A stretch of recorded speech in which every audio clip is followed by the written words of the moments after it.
Включвам се с много нашумялата тема напоследък – ботулиновата истерия.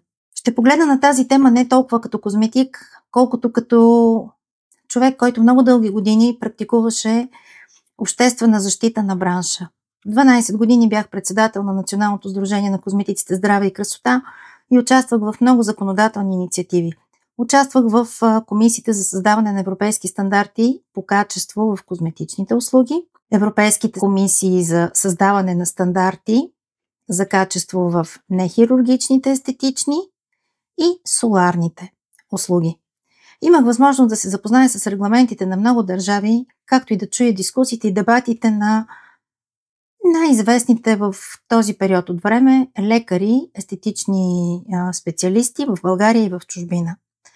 Комерциалните интереси в сферата на естетиката са доста ескалиращи през последните години и ако в този конфликт сега аз виждам много повече комерциалност, отколкото търсене на правда и истина, то е защото имам следните основания.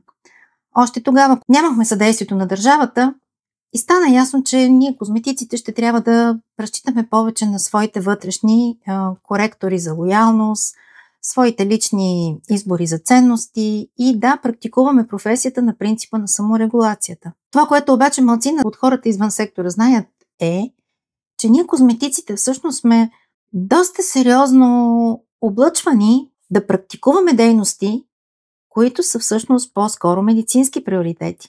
За такъв тип инжекционни действия козметиците биват поканени от лекарите.